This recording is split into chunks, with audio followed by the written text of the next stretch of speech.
Hi hello नमस्कार.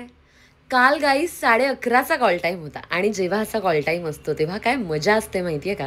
सगळं जेवण करून जाता येतं मला. काल बनवली होती तोंडलीची भाजी, राजगिऱ्याची भाकरी, वरण, सलाड म्हणजेच काकडीची पचडी असं सगळं करून घेऊन गेले होते. स्वतःसाठी थोडा वेळ मिळाला मग घरी बसूनच कॉफी प्यायले आणि मग गेले.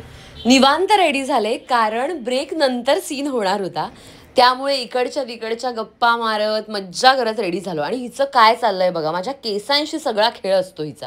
बरं, इतकी कडकडून भूक लागली होती त्यामुळे आधी आम्ही जेवून घेतलं आणि मग सीन करायला गेलो. लसूण, थोडीशी साखर, थोडंसं मीठ, कोथिंबीर घालून मस्त ताक बनवलं होतं. त्या ताकाचा आस्वाद घेतला, छान रीडिंग केलं आणि मग सीन केला. सीन खूप मोठा होता त्यामुळे वेळ लागला, पण त्यानंतर लगेचच स्नॅक्स ब्रेक झाला.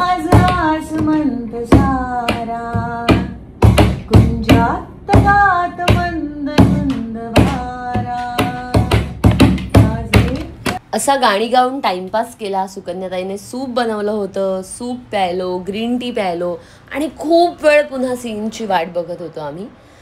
फायनली आम्हाला बोलावणं आलं, आमचा एक सीन झाला आणि मग पॅकअप झालं. असा छान छान खाण्यापिण्यात मज्जा मस्ती करत आमचा दिवस गेला. Bye guys.